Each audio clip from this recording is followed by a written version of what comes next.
Raggedy Ann and the Painter.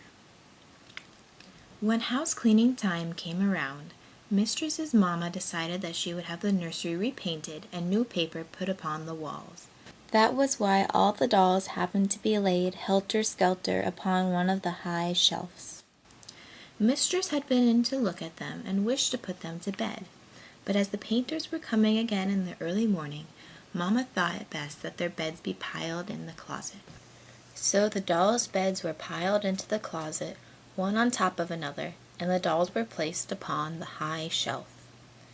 When all was quiet that night, Raggedy Ann, who was on the bottom of the pile of the dolls, spoke softly and asked the others if they would mind moving along the shelf.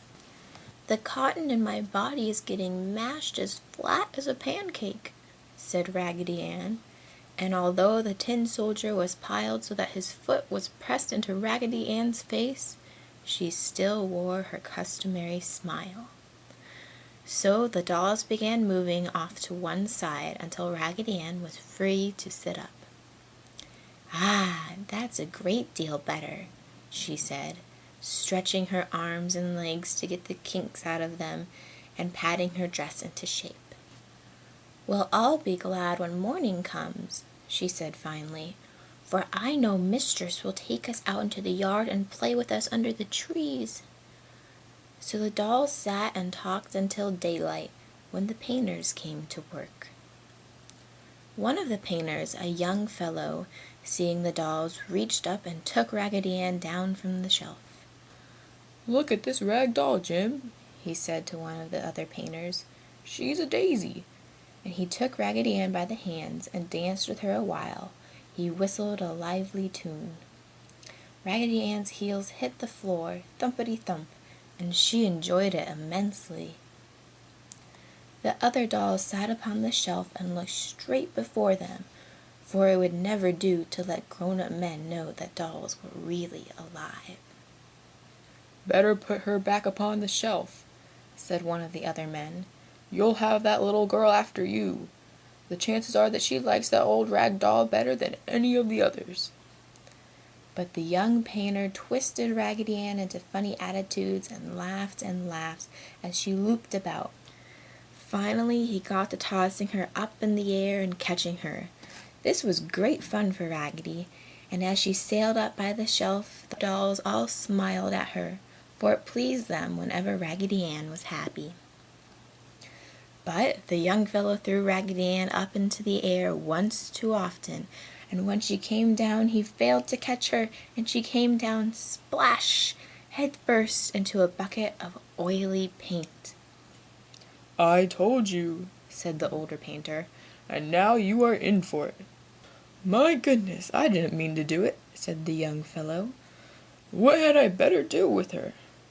"Better put her back on the shelf," replied the other. So Raggedy was placed upon the shelf, and the paint ran from her head and trickled down upon her dress. After breakfast, Mistress came into the nursery and saw Raggedy all covered with paint, and she began crying. The young painter felt sorry and told her how it had happened.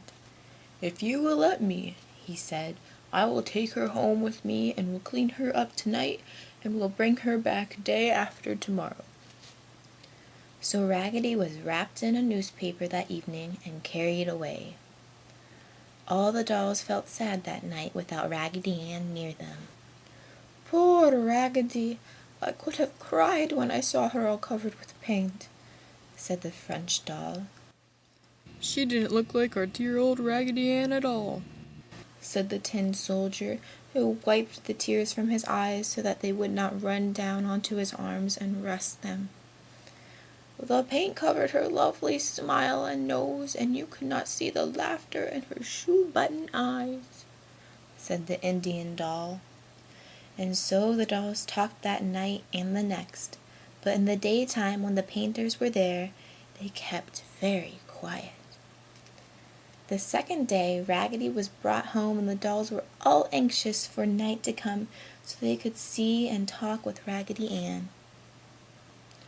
At last the painters left and the house was quiet, for Mistress had been in and placed Raggedy on the shelf with the other dolls. "Tell us all about it, Raggedy dear," the dolls cried.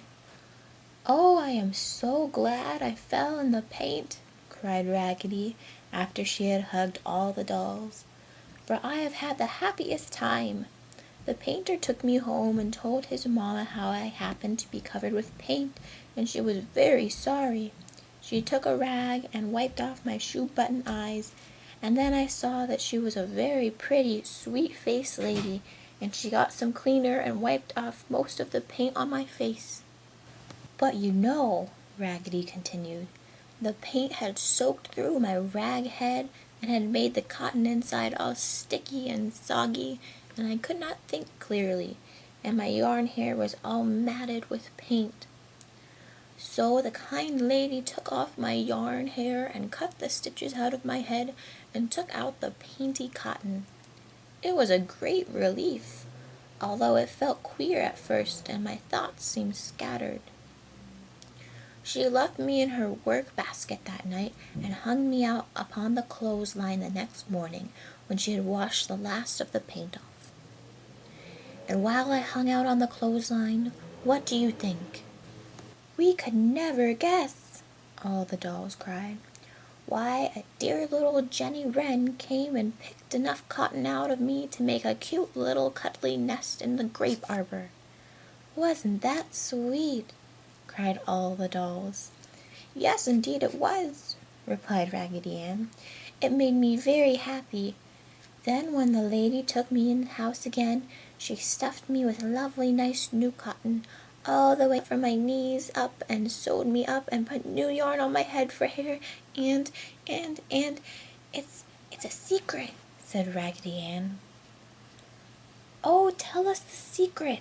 cried all the dolls as they pressed closer to Raggedy. "Well, I know you will not tell anyone who would not be glad to know about it, so I will tell you the secret and why I am wearing my smile a trifle broader," said Raggedy Ann. The dolls all said that Raggedy Ann's smile was indeed a quarter of an inch wider on each side. "When the dear lady put the new white cotton in my body," said Raggedy Ann, "she went to the cupboard and came back with a paper bag, and she took from the bag 10 or 15 little candy hearts with mottos on them, and she hunted through the candy hearts until she found a beautiful red one, which she sewed up in me with the cotton. So that is the secret, and that is why I am so happy. Feel here," said Raggedy Ann. All the dolls could feel Raggedy Ann's beautiful new candy heart, and they were very happy for her. After all had hugged each other good night and had cuddled up for the night, the tin soldier asked, "Did you have a chance to see what the motto on your new candy heart was, Raggedy Ann?" "Oh, yes," replied Raggedy Ann. "I was so happy I forgot to tell you. It had printed upon it in nice blue letters, 'I love you.'" End of Raggedy Ann and the Painter.